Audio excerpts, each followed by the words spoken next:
Thank you to Eisenhower Library. For those of you who are tuning in, this program will be approximately an hour long with probably about 20 or 30 minutes of Q&A, just depending on how inquisitive you are.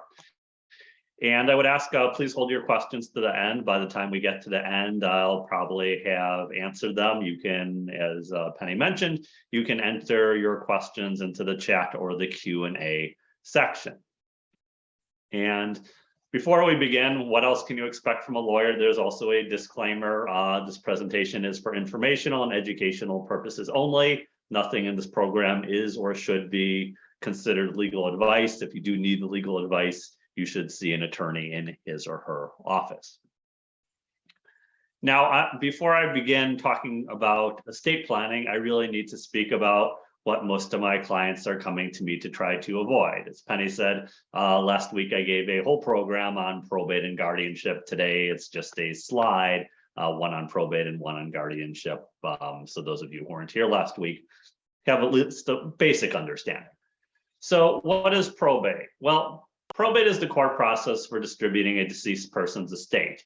If you die and you have any real estate in your own name that's not in some type of vehicle like a trust or doesn't have some type of joint ownership, probate is going to be required. Or if you have $100,000 or more in total in assets that are not in a trust, that don't list beneficiaries who outlive you, probate is going to be required. Now, it's not to say that there's going to be litigation. There definitely could be. But the point of probate is if you have not properly planned ahead, the court wants to ensure that creditors are notified. Just because you have died does not mean your creditors go away. They still have the right to be paid if they're legitimate. And then your heirs, your next of kin have the right to be notified that you've passed away, and they have a right to make a claim. And if there's a will, they have the right to either accept or, deny or try to deny the admittance of that will into probate. Now, some people will tell me, well, I want to avoid probate. I've heard the state takes all of your money. That's not the case. I won't say it's cheap, but they usually don't take all of your money. But it usually is about 3 to 5 times the cost to go through probate as opposed to planning ahead to properly avoid probate. And the reason you usually want to avoid probate, obviously, there's the cost I mentioned, but there's also the time it takes to go through probate. The minimum time a probate estate can be open is usually going to be 6 months because creditors and heirs have a 6-month period in which to submit a claim.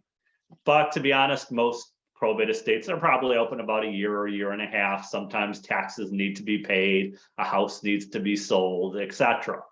Also, I should point out for anyone who is dealing with probate or somebody who's passed away, you don't want to wait a long period of time, especially if you happen to be in Cook County. It takes about 3 months to even open up a probate estate. Probate doesn't last 6 months from the time somebody dies. Probate lasts 6 months from the time it's open. So sometimes the quickest a probate estate can be closed in Cook County might be 9 or 10 months.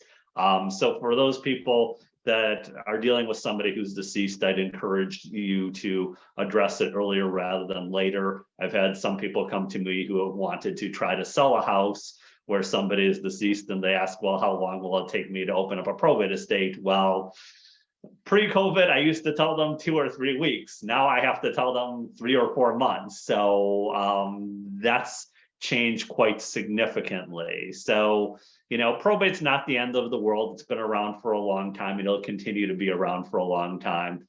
But a lot of times people would want to avoid probate to make sure that your friends, your family, your charities get the money as quickly as possible and as cost efficiently as possible. Now, some people will tell me, well, Jacob, I really don't care about what happens to my assets when I die. Of course, if that's the case, I don't know why you're going to watch a program on wills and trusts. But there's something people are much less familiar with, and this is what is referred to as guardianship, or specifically guardianship for disabled adults. And guardianship is the core process for appointing an individual known as the guardian to make decisions, which could be healthcare decisions, financial decisions, or both on behalf of somebody else. And if you don't get anything else out of today's program, you really do want to avoid guardianship at all costs. Unlike probate, I should say, for a decedent's estate, guardianship lasts from the time somebody becomes permanently disabled until their death. So if they're, or well, 99% of the time, I should say that's the case. So when somebody can't make their own decisions as determined by the court, and they're disabled for 10, 20, or 30 years, that's 10, 20, or 30 years of ongoing court costs, attorney fees, accountings, etc. And if you want to do anything out of the ordinary, like sell a house, move the person who's disabled out of state, etc., you're going to have to get court approval for all of those decisions with extra court appearances. Also, a lot of times people would assume, well, most people don't really even think about becoming disabled, let alone, dying or whatnot. That's not something pretty we like to consider. But a lot of people would assume, well, maybe if I became disabled, of course, my husband or wife could make decisions for me. Maybe my adult child could make decisions for me. Or maybe I could make decisions for my adult child who's living at home, going to college, whatever the case may be, right? Well, unfortunately, too many people find out the hard way that that is not the case. Oftentimes what happens is somebody becomes disabled and they realize that they cannot make decisions for this person, and then they have no choice but to go in and get a guardian appointed. It's not too difficult to avoid guardianship, as we'll see soon, but if you haven't done it, you also have no choice. Also, much like probate estates, it does take much longer to open up a guardianship estate. There are emergency guardians that can, be appointed or something, but that just makes it more costly and honestly a lot more stressful.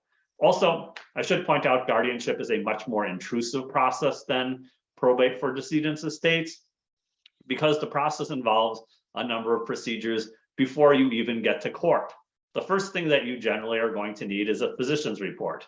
You're going to need a letter from the doctor stating that, in his or her professional opinion, they believe that the person who is allegedly disabled is disabled and cannot make his or her own healthcare decisions and or his or her own financial decisions, and to what degree. Can they not make any decisions? Can they only make some decisions, etc.? After that, the sheriff actually needs to serve the person that's allegedly disabled, lets them know that somebody says you can't make decisions for yourself. There's going to be a court hearing. You have the right to have an attorney, etc. And lastly, before the first court hearing, comes into being, what needs to be done is the court sends out a GAL, or a guardian ad litem, which is a court-appointed lawyer. They don't represent the alleged disabled person. It does not represent, that person doesn't represent the person who is applying to be the guardian. They represent the eyes and ears of the court to see from a legal perspective to what degree this person, if any, could make their decisions. It doesn't matter if that person is in a coma, the GAL still has to come out. It doesn't matter if they're just as lucid as me. They still have to come out either way to interview the person. And I mean, it's still very important that they go through the process. Many years ago, what happened was it was fairly easy to have somebody committed, but the court realized that this was wrong. And obviously they don't want to take away somebody's decision-making capacity unless that's their only choice.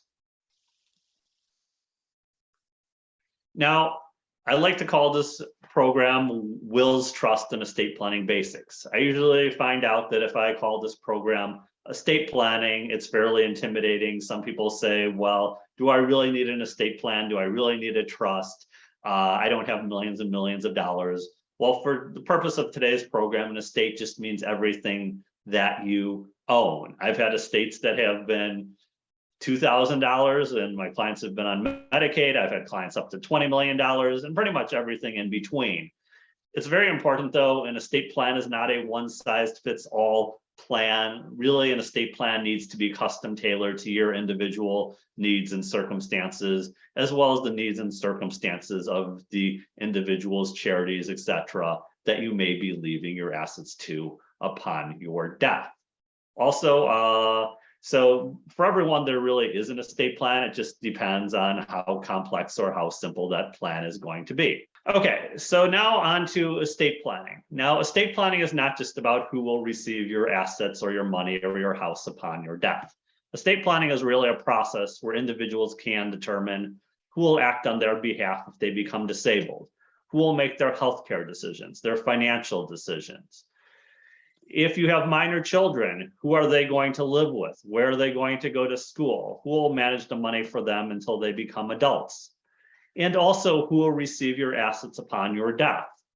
Will they receive the assets all at once? Will they receive a stream of income? Will they receive the money at certain points and times in their life? And also, perhaps, are there any family members that you want to make sure don't receive any of your assets? These are all part of estate planning, but it's very important to address all of these aspects of it. I realize most people are generally coming to me to find out what happens when they're with their assets when they die and where it goes to, but I actually consider usually it's more important for who can make your decisions if you're alive or you're disabled, or obviously for people who have minor children. It's oftentimes the most important thing is figuring out who's the best choice for them to live with if something were to happen to their parents. So the basic estate planning documents I'm going to speak about today are wills, trusts, powers of attorney for healthcare, powers of attorney for property, and living wills. I'll start with what I think is the easiest and move my way on to what I think is the most complex. So the first thing we're going to speak about this evening is going to be a living will. Now, a living will has nothing to deal with who will get your assets when you die. A living will is really a healthcare document.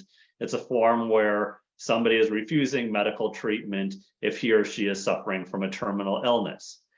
So it may say, for example, if I have an underlying terminal illness, don't hook me up to artificial feeding, life-sustaining equipment, hydration, a respirator, etc. And these were in the news a number of years ago. If anyone can remember, there was a young lady named Terry Schiavo. She was in her 30s or early 40s, probably never thought about dying, let alone becoming disabled.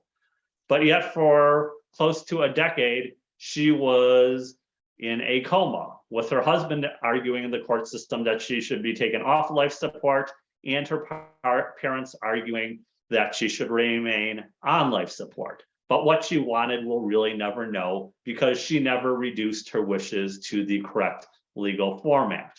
Perhaps if she would have had a living will ahead of time, this could have saved her parents and her spouse a lot of money, a lot of time, and really a lot of grief, wondering what she would have actually wanted, and obviously not having the dilemma that they had. But does everyone need a living will? No. It just really depends. That's really a question of your own personal circumstances. Some of my clients who are in their 90s don't want a living will. Some of my clients in their 20s do want a living will. Sometimes spouses come in and one spouse wants one and the other one doesn't. There's no right or wrong answer. It just depends on what you would like. Now, this is different from the next form, which is the power of attorney for healthcare. And this is also different from what we call a DNR, or do not resuscitate order.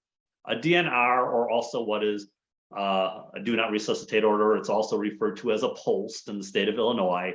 That's a form that usually most attorneys don't draft. It has to be signed by a doctor. And basically that says, don't save me no matter what. That's usually for people who are either relatively sick or maybe, advanced age. And while they might be healthy for being, 90 or 100 years old, they may not want to continue or have CPR, etc. Or if they're in hospice. So very important to point out, but they are all separate forms. Usually living wills are the forms that most attorneys draft, and nobody is making decisions for you in this form. You're stating these are your wishes. And if your doctor or healthcare provider has this form ahead of time, they're not supposed to hook you up to artificial life-sustaining equipment. However, if you've already been hooked up before they received the form, this cannot be used to remove it. So the next form I'll speak about is probably the most important form of everything I'll speak about today. This is the Illinois Power of Attorney for Healthcare. In this form, you can appoint somebody to make medical decisions on your behalf, and it prevents guardianship, at least for medical decisions.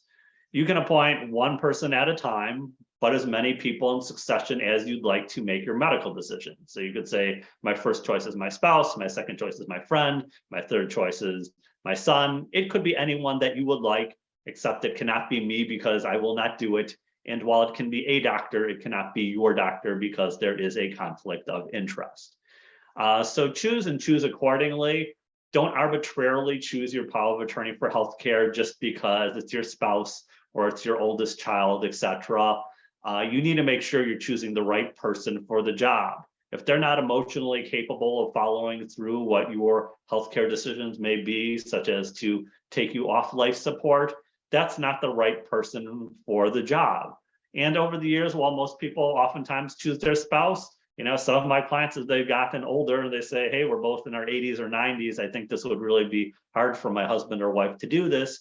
Maybe it winds up being one of their children or one of their grandchildren. So choose, but don't choose arbitrarily just because it's that person.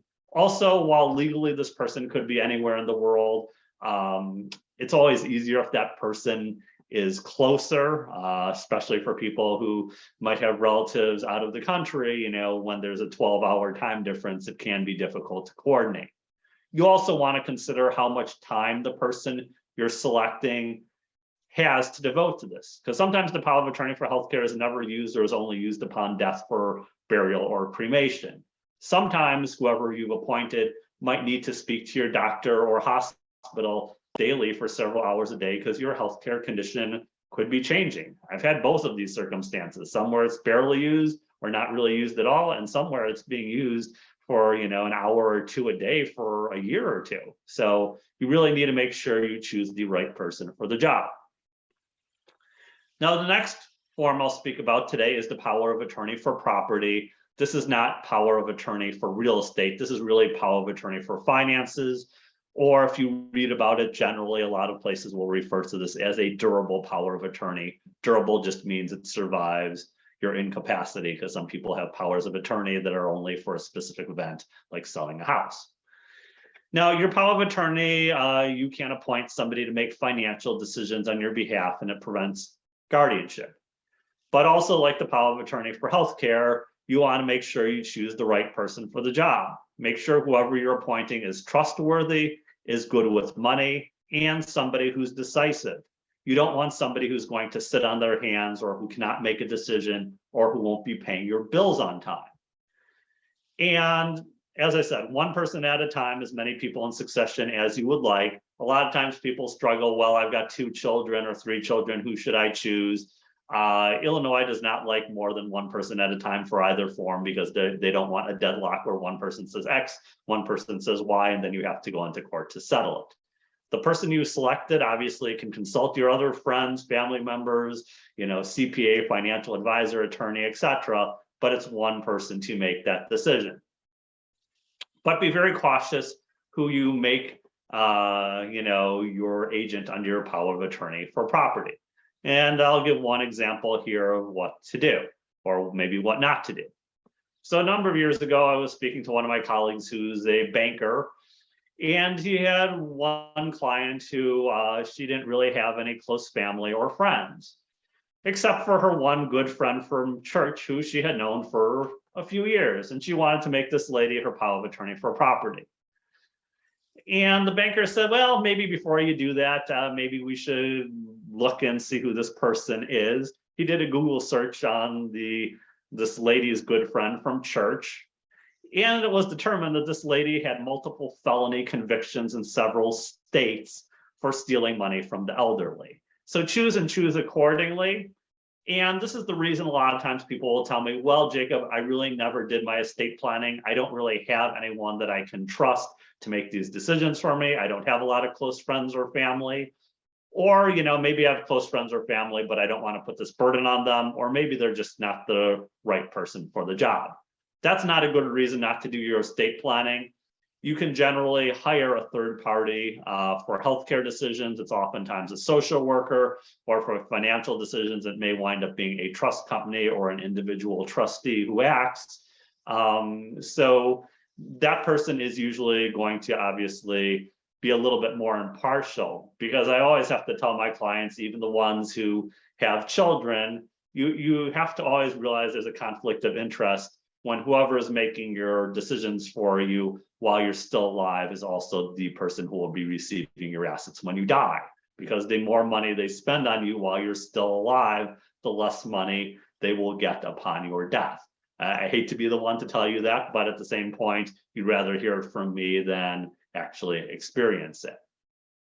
So before I go on to the next slide, I will go on to today's overwhelming theme, which should be don't wait until it's too late. A lot of times people ask me, at what point in time in my life do I really need to do a will, a trust, a power of attorney? Is it after I retire, when I have my first grandchild, etc.? Anyone who's seen my program, you know the answer. You should start doing your estate planning after you become 18 and before you die or become disabled. If you know exactly when you're planning to die or become disabled, by all means, let me know and we can do it the day before. But realistically, don't wait until it's too late. Oftentimes I'm called when somebody is in a hospital, a nursing home, hospice, and at that point, usually most attorneys are going to require a doctor's letter that states, that person can actually make his or her own healthcare decisions. And especially when somebody is doing a will or trust and they're in a hospital or a nursing home, if you have a will or a trust that's done at that time, those are the wills and trusts that can be most easily thrown out of court because maybe that person has a difficult time making their decisions. But let me give one personal example. So a number of years ago, I had a few clients who were coming to me. They were just doing a will and powers of attorney, relatively simple estate. And I called the husband and said, okay, well, your forms are ready to be signed. When do you want to come in and sign them? And the husband said, we'll come in about 4 weeks. And I said, well, why do you want to wait 4 weeks? Well, he said, we've got a lot of things going on and we'll come in about 4 weeks, especially because, later in about a week or so, my wife has some minor surgery. I said, minor surgery? He said, don't worry, it's just an outpatient procedure. I still repeated, you've already paid me. We've got the forms ready to go. Wouldn't you like to sign these forms now? And he said, thanks for your advice, Jacob, but we're going to wait. We'll see you in 4 weeks. 4 weeks went by and I heard from my client, but it wasn't the kind of call that I wanted. He said, well, my wife was recovering from surgery, but then there were some complications. She had to go back for additional surgeries, and she's now in a coma. The doctors are asking for a power of attorney for healthcare. And by the way, all of her money that I need to pay for her healthcare is in her IRA. But you already have those powers of attorney for healthcare and property ready to go. We can use them, right? Of course not. They weren't signed, they weren't witnessed, they weren't notarized, etc. So even though they had the forms ready to go, we had to go into court, get a guardian appointed. She lived about 1.5 years and then she died with just over $150,000 in her IRAs. Fortunately, she listed named beneficiaries. Unfortunately, those named beneficiaries were her parents, who were long since deceased. Those assets had to go through probate, and because it went through probate, the IRAs, which if they would have named the spouse, could have been expanded over his lifetime, they had to be paid out within 5 years, and the taxes had to be paid within 5 years. So it's not enough to start your estate planning, you need to finish it, no matter how simple or complex your plan may be. It's something that you should have started yesterday, let alone tomorrow. So really try to do this as early as you can. Now, some people will say, well, that's great. I've already done all of my estate planning previously. Well, too many people and too many attorneys, unfortunately, treat estate planning as a one-time plan. Basically doing your estate plan and then never looking at it again, leaving it in a desk drawer or a safe deposit box for 30 years. Some things may have changed with you. You might have done a will or a trust when your children were minors, or maybe if you have children, maybe not all of them were born. Maybe some people in your will and or trust have passed away. Maybe you want to make some changes. And if you want to make changes, you can't just scratch off somebody's name and initial it. You do have to go through the correct legal procedure. If you just cross off somebody's name, that's not going to be recognized. The other thing, even if nothing has changed with you or your family or your finances, guess what? Something may have changed in the law. I can guarantee you if your powers of attorney are older than July 1st of 2011, they don't comply with the current law. The new powers of attorney for property at least revoke all prior powers of attorney, and there's a cover page. Well, what do I mean about revoking prior powers of attorney? Well, you'd assume if you did a power of attorney for healthcare in 1990, and then you did another one in 2000, the one in 2000 is the only one that's good, right? Well, no, it could be argued that they're both still viable. But the newer power of attorney for property says only the most recent one that's signed is correct. If you sign a power of attorney for property today, and then next week you do a new one, it's the new one that's good. The old one is invalid. There's also a cover page. The cover page is a little bit more confusing than I'd like it to be, but you can blame the Illinois legislature for that. But the cover page states you're appointing somebody to make financial decisions on your behalf. You can restrict what decisions they can make. You could say they couldn't make real estate transactions or stock trades, etc. You don't have to sign this form, but of course, if you don't sign it, it's ineffective. And if you have any questions regarding this form, you should have an attorney explain it to you. Also, for the power of attorney for healthcare compliance with HIPAA, or the Health Insurance Portability and Accountability Act of 1996. What's this? Well, this is federal privacy law. Many years ago, when you went to the doctor, they'd hand you a sheet of paper, and the paper would say under federal law, we cannot disclose your information to anyone without your prior written consent, etc. So the old powers of attorney for healthcare, if you have one, it's not to say that they're completely useless, and for anyone who's already disabled, you can't change them. But for people who can change them and have them in place, or people who obviously haven't done them, you should do the new power of attorney for healthcare.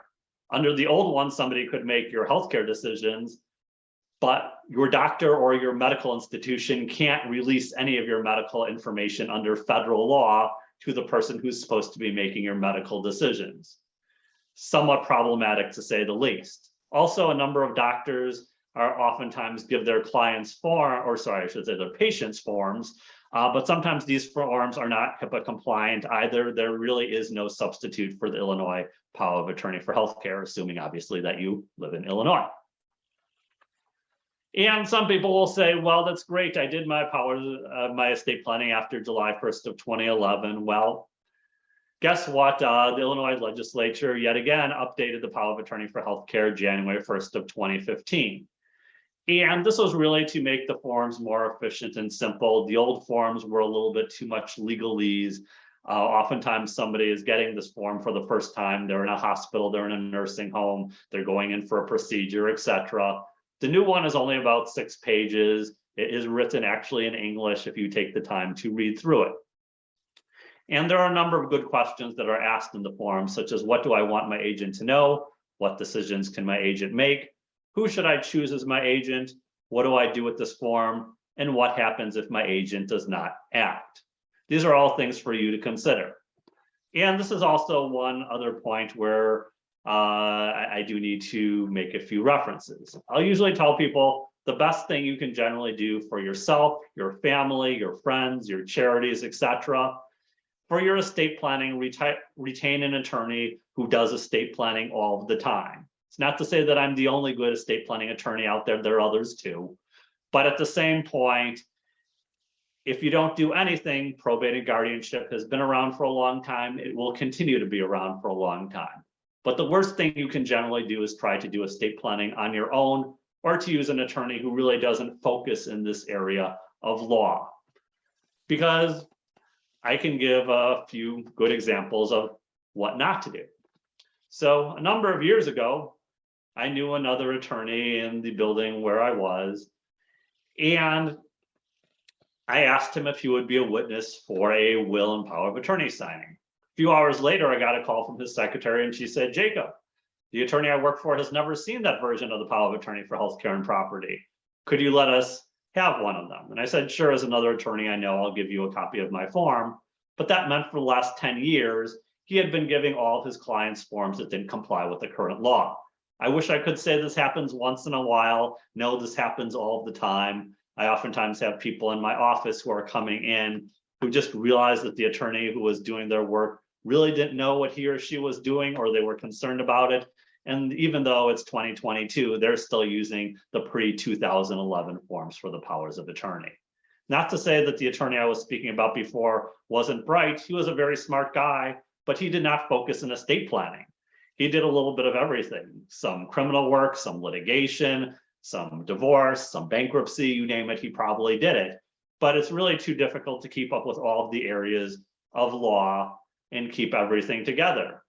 I also finished dealing with one client who drew up a will, but he was helping his brother-in-law do it, and all the money was supposed to go to his wife, leaving, of course, out his brother-in-law's niece, who was also another heir. It wasn't their child. And I had to tell him, because you've done it this way, if your niece has any problem with the will you've drafted, you are going to lose. There's no way you're going to win on this argument.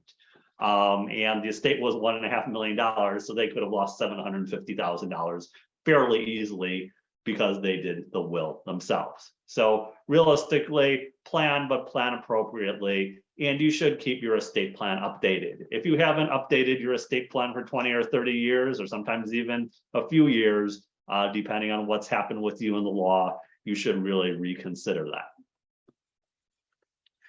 So on to the next slide. This is something that probably most of you are a little bit more familiar with, simple wills. But you may or may not be familiar with what simple wills actually do. They give assets to beneficiaries outright. They usually still go through probate. And if it does go through probate, information is available to the public. And some people ask, well, I thought if I did a will, this avoided probate. No, it's much better to have a will if you are going through probate. But at the same point, you know, a will may or may not be better for your particular circumstances, or a trust may be better, but having a well-drafted will is much better than not having a will. And having a well-drafted will is usually better than a poorly drafted trust. And, you know, if it's a married couple, if they jointly own everything, or have listed each other as beneficiaries, if one of them dies and they have $100,000 plus and or any real estate, there may not be probate when one spouse dies, but when both of them die, there's oftentimes going to be a probate estate. But the benefits of having at least a simple will are many. First is you get to select your executor. The executor is the person that when you die is going to be responsible for gathering your assets, hiring the attorney to take the estate through probate, paying off any rightful creditors, and then distributing the money to the rightful beneficiaries. You should also make sure that you list who your beneficiaries are, because if you leave it up to the state, your beneficiaries may not be who you think they are. And let me give one example for this as well. So a number of years ago, there was a married couple and the husband died. The wife did not realize her name was not on the deed to the house. The husband might have owned the house before they were married, or maybe when he bought it, maybe his credit was better, and that's why he was the only person who was named on the deed. However, when the husband died, he died without a will. And if you don't have a plan in place for you, the state where you live has a plan in place for you. In Illinois, it's the Illinois Probate Act. It's fairly similar to most states. But basically what it states for at least a lot of relations is if you're married and you have no children, everything goes to your spouse. This is assuming you don't have a will or trust or beneficiaries that list somebody else. Or if you're not married and you have children, everything goes equally to your children. However, if you're married and you have children, $20,000 off the top first goes to your spouse, and then 50% of the rest of it goes to your spouse and 50% goes to your children. So what happened in this scenario is they had two adult sons. One son who said, sure, I'll transfer over my 25% of the house to you, Mom. The other son had a different idea, realizing that if he didn't get his money today, he would never get it. So he said, no, thanks, I would like my 1/4 interest in the house. Now, no one wants a 1/4 interest in a house. What he really wanted was the house to be sold. You can't force it to be sold if you're a owner of the house. He did. His mom had to move out, and then the brother and the mother never spoke to him again. So even if you're married, having a simple will at a minimum is extremely important.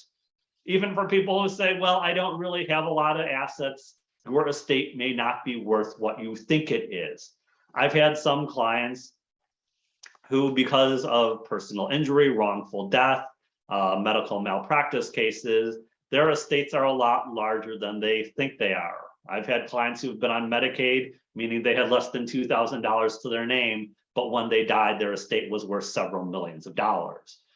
And it's very difficult. Sometimes I have to tell my clients, usually I work with a colleague who does personal injury work. And sometimes we have to tell the clients, well, somebody says, well, I'm very close to my father or my mother who's passed away. My other parent is now deceased. And I have one brother or sister who hasn't spoken to us for 30 years. And we have to tell them, yeah, your brother or sister is probably going to get half of that money, even though they're not close to them because your mom or dad didn't have a will. So realistically, at a minimum, I've even had this for people who are fairly young who have died in their 20s or 30s because of a car accident. I've had clients ask me, well, they have a sibling who's, 14 or 15. Well, does that mean, when they become 18, they're going to get $500,000 from my deceased child's settlement? Yeah. Isn't there anything we can do about it? No. Your son who died did not have a will stating everything was going to go to you. And now when your other children turn 18, they're going to have unfettered discretion to, basically half of this money. So plan and plan accordingly. A lot of times when children are going to college, when they become 18, etc., I try to encourage their clients, my clients, that their children should probably come to see me and do powers of attorney just in case, even if they don't really have much of any assets, but they may want to consider doing a simple will as well. And the simple will, if you have a simple will, that's generally going to be your main document. For me, it might say if I die, everything goes to my wife, or if she doesn't outlive me, everything goes equally to my children. And it would go to them outright, and most likely through probate. Now, you can always have a will without having a trust, but you should never have a trust without having a will. And if you have a trust, you generally should have something known as a pour-over will. These are drafted with trusts, and they're usually used to name the beneficiaries of personal property, such as jewelry, furniture, cars, etc. And they transfer the remaining property to trust. Don't get it hung up. They're not that different from a simple will. The major difference is if you have a simple will, that's your main document. If you have a pour-over will, it's really a supporting document to the trust because it'll give all of your bank accounts, real estate, etc., that you haven't listed in beneficiaries, it's not already in the trust, to the trust. And then the trust will say everything goes to my wife, or if not, equally to my children. For your case, it might be to your charities, it might be to your brothers, sisters, friends, nieces, nephews, etc., wherever you'd like it to go. But it's very important to have a pour-over will as a supporting document to a trust. And the most complex thing I'll probably speak about today is going to be the living revocable trust. It's called a living trust because you're supposed to put the majority of your assets in it with certain exceptions while you're still alive. It's called a revocable trust because you can always change it.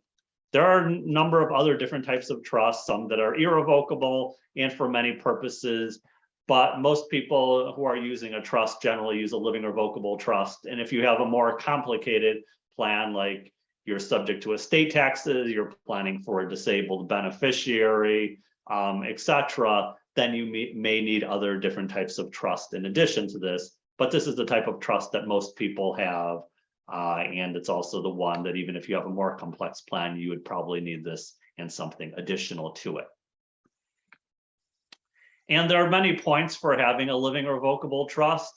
The first two are usually the reason that most people are coming to me. Living revocable trusts are not just for people that have millions and millions of dollars. I have plenty of clients that just have a piece of real estate or have a real estate and maybe, a few $100,000, and some of the clients have $5 or $10 million and they're using the living revocable trust.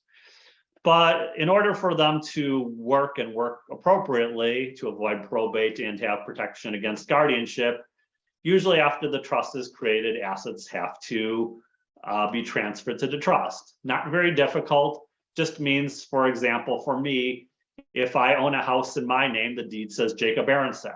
After the trust is created, there should be a new deed that says Jacob Ehrensaft Trust is the owner. I can still sell the house. I can still get a home equity line of credit or do anything I was able to before. It doesn't affect my taxes. But when I die, the trust doesn't die. I always tell people, think of a living revocable trust sort of like a corporation that has a president and a vice president. And if the president who's controlling the corporation dies or becomes disabled, that corporation doesn't cease to exist. Usually the vice president steps into his or her shoes and continues to control it. A living revocable trust works in the same way. If you die or become disabled, your trust doesn't. Somebody just continues to manage it after your death or disability. And this is why probate and guardianship can be avoided, at least for the assets that are in the trust. And if your assets don't go through probate, this keeps information private. And why is this important? Well, if your assets do go through probate, anyone can find out how much money you had upon your death and who the beneficiaries of those assets are. And some people will tell me, well, what do I care? I'll be dead. Well, you really should care, and let me give an example of why. So a number of years ago, a client called me. There was a problem with his mother. Several years prior to this, the father had died. He had a simple will. He had a substantial amount of assets, but his estate did go through probate to the wife. And after he was deceased for a number of years, the mother decided she wanted to move on with her life, and she met a very nice, sophisticated, handsome gentleman.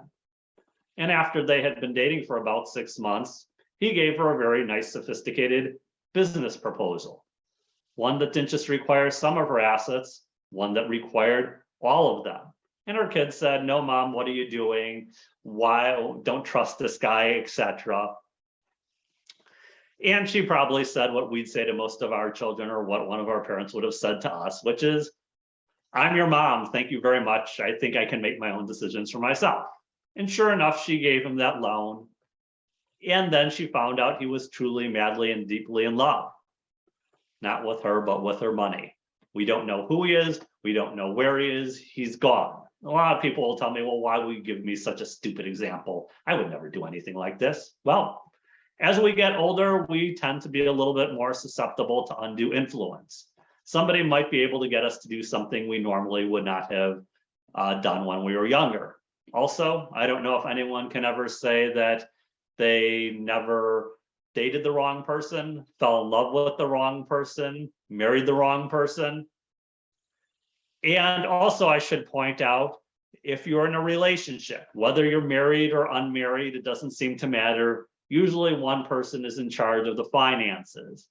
They're paying for the bills, they're making the investments, etc. Unfortunately, that's almost always the person who dies first. Anyone watching this with your significant other might say, thanks, honey, that'll be you. But all fun and games aside, you may not only be leaving somebody with the grief of your passing, you may also be leaving him or her with a huge financial responsibility that he or she will be completely unprepared for. And this is where we get to the fourth bullet, which is you can provide income to a beneficiary without giving them control. You can basically state, upon my death, my spouse or significant other can stay in the house. Either he or she needs to pay for it, or maybe my trust will. He or she can receive all of the income from my trust. And, if they need any of the principal, a separate trustee can give that money to them. Also, what about if you have minor children or young adult children? If you don't restrict it, they'll get all of the assets when they become 18. Now, most of us can probably remember when we were 18, if you would have received $20,000, $2 million, whatever the amount might have been, would your first thought have been, I'm going to use this money to pay for my education and invest for my retirement? Probably not. We don't make the best decisions when we're young adults. And for that reason, most times people generally state, in the event of my death, somebody can manage the assets for my children, make sure they have enough money to eat, go to school, live, etc., etc. And maybe when they're 25, they get a third, and maybe when they're 30, they get a third, and 35, they get a third. Could be different ages, could be different percentages. Maybe they get 50% when they're 25 and 50% when they're 30, whatever it might be. But also, what about when you have a beneficiary who has other issues, such as drug dependency, alcohol dependency, or gambling? You may never want to give them any assets directly. You may want to make sure that your trust essentially pays for their living expenses and their food, but does never provide them, cash, or maybe provides them some form of payment where they can't use it for any type of substance abuse or gambling. Lastly, what if you want to give money to somebody who is on Medicaid? If you give them money directly, you may terminate their benefits. So you may want to establish something called the Special Needs Trust, which can essentially be used to ensure that they keep their government benefits, but this can be used to supplement their government benefits in the event of your death. So the old way to do it was you would just leave that child or that beneficiary out if they were on Medicaid, but at the same point, really there is a better way of doing it. And even for everyone who thinks they have their estate plan done and in place and they don't need to make any changes, well, if you have a trust that's older than January 1st of 2020, the trust law in the state of Illinois has substantially changed. This hasn't happened for over 17 years. But at that point, we used to have something called the Illinois Trust and Trustees Act. This has been replaced by something known as the Illinois Trust Code. And basically, a lot of the changes reflect accountings and also notice in the event of your death or disability, who has to be notified, what rights do they have, what type of accountings do they need. And some of my clients will tell me, well, what happens if we don't do this? Well, the answer is we don't really know yet. The law is so new that there has not been enough case law, but some people are starting to run into problems. So I usually tell my clients, look, the best thing you can generally do is to update your estate planning to make sure that it reflects the current law. It's much better to ensure that there are no problems than leaving it to chance to see if there are going to be problems in the future. Also, if that wasn't enough, and of course, this was at the beginning of COVID, the federal government decided to enact something called the Secure Act, which affects retirement accounts such as IRAs, 401ks, 403bs, etc. It's a funny name because the Secure Act makes me feel anything but secure. The only thing it helps secure is perhaps your taxes to the federal government.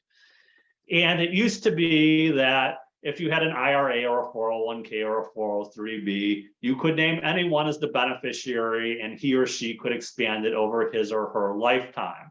Now, the only person that can really expand it over his or her lifetime, with certain small exceptions, are your spouse. So pre-December 2019, an estate planning attorney might have told his client, well, if you want to leave something to your children or grandchildren, it probably makes most sense to list them as a beneficiary of an IRA or a 401k. Now, the opposite might make more sense. It might make more sense to leave those assets to your spouse, where he or she can expand it over his or her lifetime, and it has more time to grow. If you leave it to another beneficiary, he or she has 10 years in which to take it out.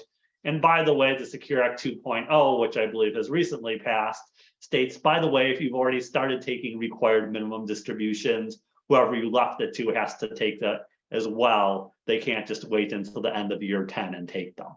So really something important to consider. And before I get to the next slide, just a couple of other notes. So estate taxes. Some people say, well, I heard the state or the federal government takes all of my money. What about estate taxes, etc.? Well, if you have less than $4 million, your estate is not subject to Illinois estate taxes, at least not in 2022. If you have $4 million or more, your entire estate is subject to Illinois estate taxes, not just the amount over. Federal estate taxes don't come in at the moment until about a little over $12 million per person. However, that amount is set to revert back to about $6 million in 2026. So choose and choose accordingly. If you are married, there are ways to potentially avoid up to $8 billion, not necessarily 8 million, but up to $8 million in Illinois state taxes, and up to, at least at the moment, 24 plus million in federal estate taxes. But you do have to plan appropriately to do that. That's not automatic. Few other things that should be noted that are not in my slides. There have been a number of other things that have value that people might not have considered years ago. What about your digital assets? Do you have a list of passwords and usernames for your email accounts to log on to your laptop, your smartphone, and or perhaps your tablet? Do you want to, be paying for something where you have some kind of online service agreement like cable or some kind of streaming service 6 months after your death? And does your form actually, does your will, your trust, your power of attorney actually give the person who's acting under the form the ability to make those decisions? Illinois did choose to recognize what is called as the Illinois Digital Millennium Copyright Act several years ago, but since then I've included that in all of my wills, trusts, and powers of attorney for property. Also, what about something like cryptocurrency, Doggy-O coin, Bitcoin, the stat, etc.? Be very cautious. That may be considered personal property. That may not be considered the balance of your estate. And if no one knows how to access your password, that money could be gone. I think a while ago, somebody had accidentally thrown out his or her flash drive, and it had cryptocurrency with a worth of, I think, somewhere around $30 million.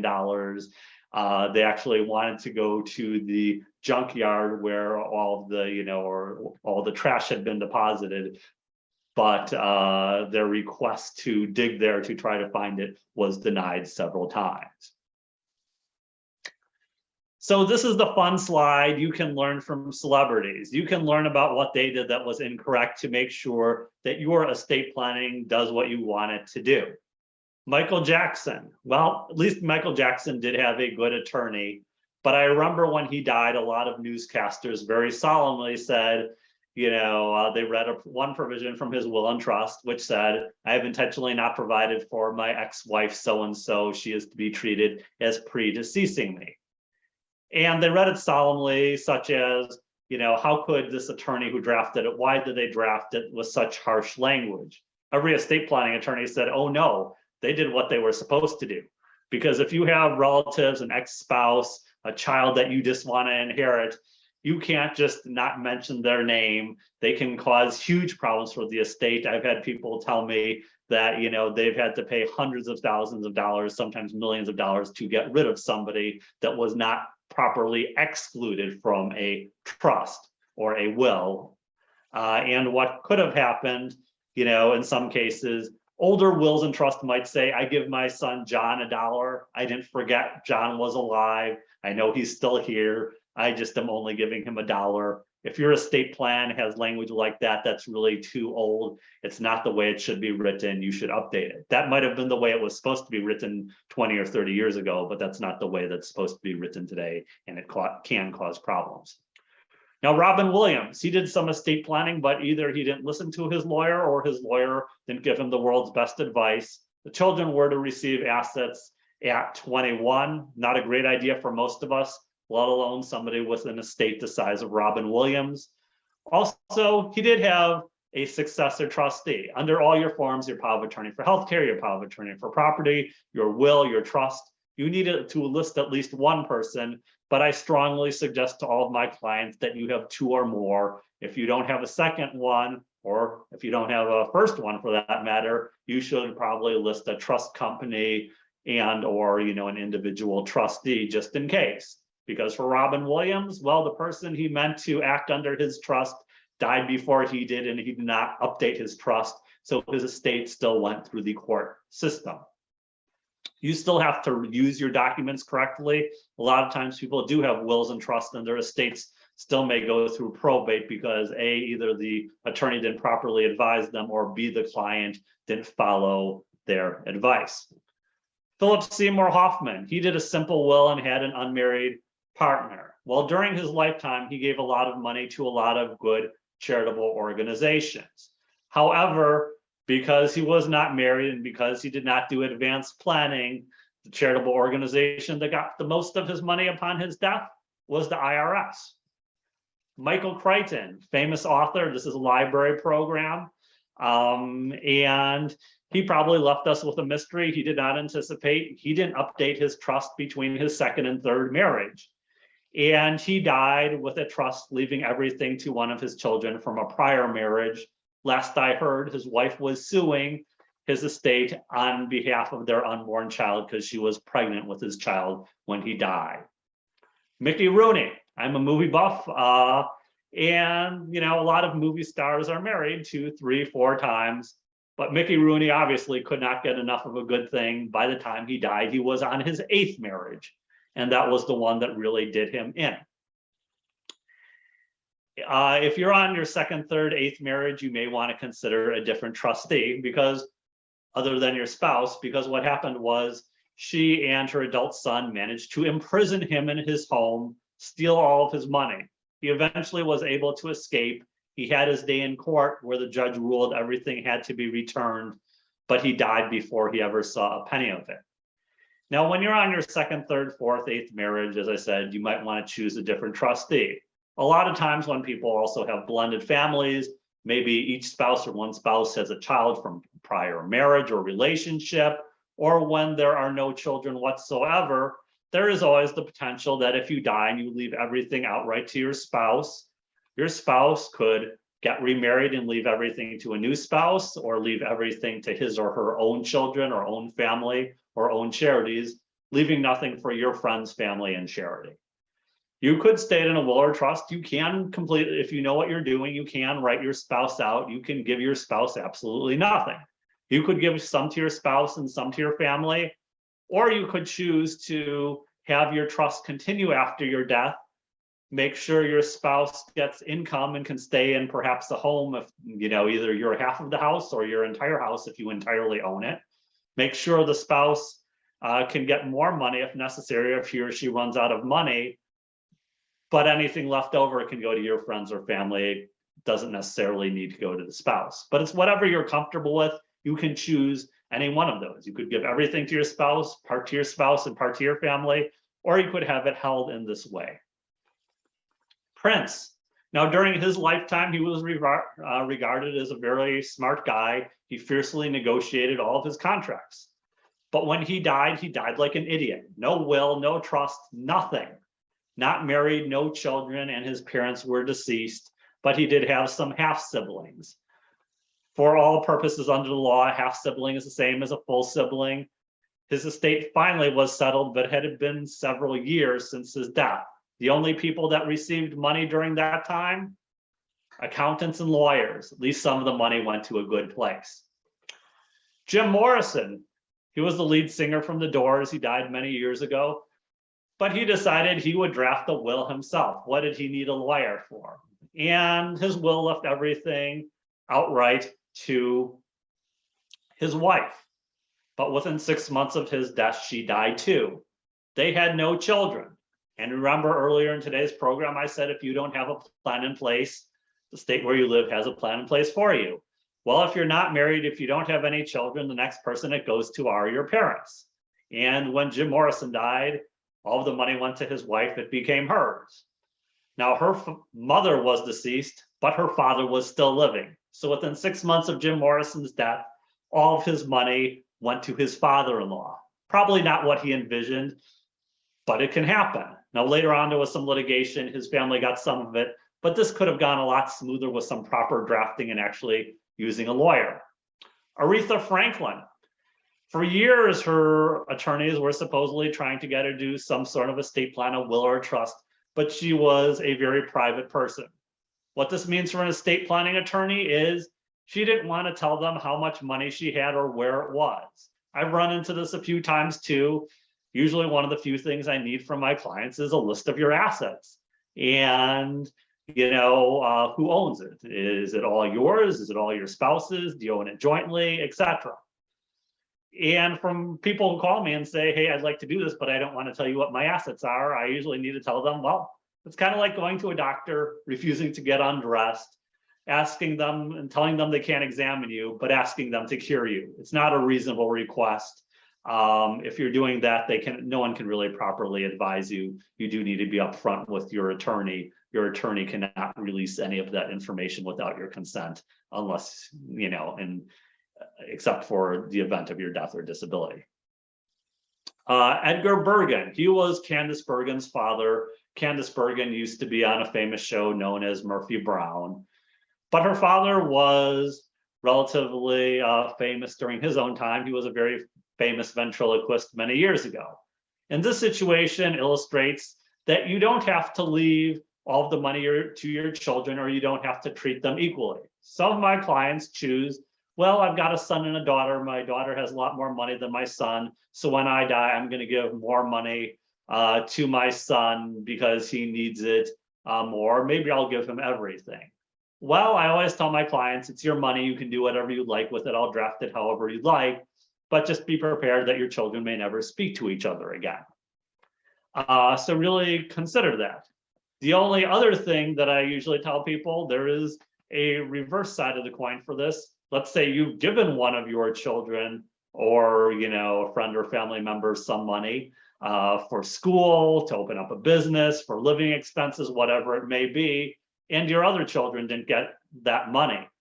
Well, everyone always told their parents, don't worry, mom or dad, when you die, I'll make sure my other siblings have that much more money than me. When the parents die, that child never gives that money to their other siblings. While blood is probably thicker than water, it doesn't appear to be thicker than gold. So if you've done that in your will or your trust, you may state all of my children get 50,000 or 100,000 or whatever the amount may be, more than the child who's already received it. And then after that's paid out first, everything can be split equally.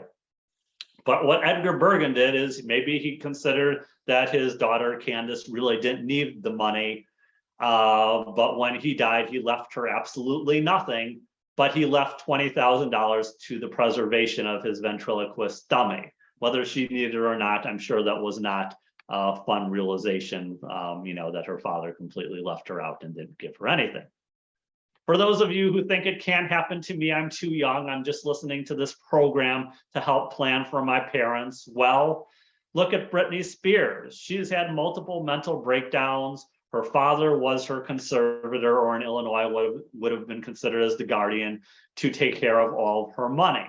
And for years, she was trying to get him removed. He was finally removed. But really, if she would have done powers of attorney, this could have very easily been avoided. A lot of times I do have people who are coming to me to try to bring in their parents, but I have to tell my clients, well, you're trying to bring in your parents, but you haven't done your own estate planning. It's a lot easier to tell your parents, if that's the case, I've done my own estate planning and I'm younger than you. Shouldn't you think about doing or updating yours to reflect the current changes in law and personal and financial circumstances? Now, I realize we went over a lot of information today. Please try not to be overwhelmed. You don't really need to go to an attorney and say, I think I need a will or a living revocable trust, et cetera, et cetera. All you need is to have an idea of what your assets are and their value, your beneficiaries, who you want to leave your assets to, and contact an estate planning attorney. And in a second, I'll open it up for a Q&A. I don't know if anyone chimed in a little bit later, but if you did, today's program is for informational and educational purposes only. Today's program should not be considered legal advice. If you do need legal advice, you should contact an attorney and see him or her in his or her office. For anyone who asks me a question that sounds like legal advice, I'm going to politely have to decline. And there's one question I know I'm going to get, which is, how much is this going to cost me? Well, I don't quote fees over the phone or over this type of medium. Usually the way I generally work is you can come to my office, you can talk to me up to an hour. At the end of it, I'll state, based on what you want to do, based on what your assets are and who your beneficiaries are, this is what I recommend. These are your options. If you want to move forward, it's half up front when we meet and the other half when it's completed. If you don't like me or my fee, it's a handshake and good luck. That's as fair as I can be to anyone. But realistically, anyone who can quote you what it's going to be without talking to you, they don't really know what they need to do for your estate planning or what is going to be recommended. Because I could have two clients, one says I have $1 million, it's just in a checking account, I live in an apartment, I have one adult son and one adult granddaughter, and it'll first go to my son, or if he doesn't outlive me, to my granddaughter, versus somebody who says I have $1 million, I've been divorced 3 times, I have children from each prior relationship, one of my children is a special needs, and I own a building with one colleague, and I own another building with somebody else, etc. That's like night and day for really what needs to be done with that estate planning. So without further ado, I will open up for questions. Also, to point out again, my contact information should be listed in the chat section, and if you did not receive the handout from the library said they were unfortunately unable to send it out, you can either call or email me, or you can email the library in order to get a copy of the handout. Okay, so I don't know if it's a legal question, but if there is a person that has special needs and there is no person who can take over, how does that work if they are left assets? Well, what you can do, I don't know what's good. If you leave the assets to the person outright, there's usually going to be a public guardian that's going to have to do it. If they're on Medicaid, it will terminate their benefits.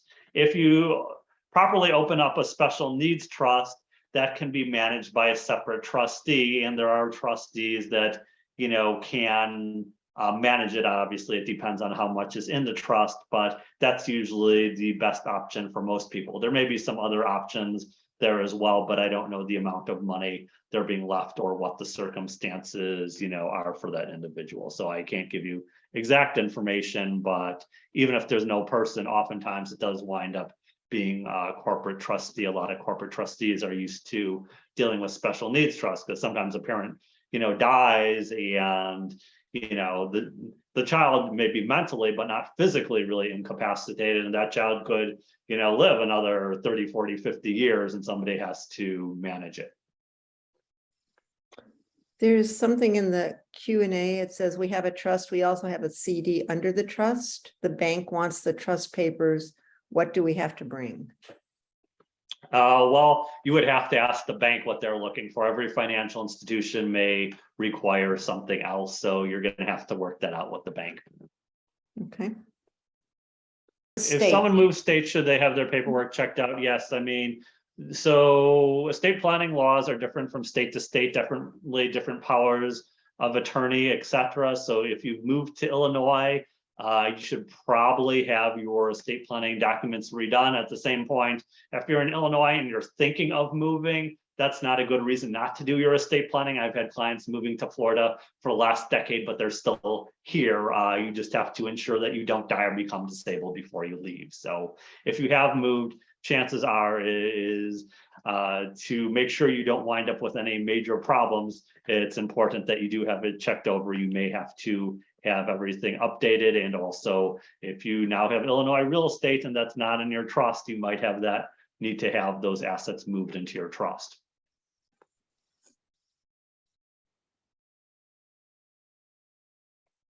Okay. So, thank you. Okay, well, I hope everyone enjoyed the program. Looks like I'll probably be back here, hopefully in person next year at the Eisenhower Library.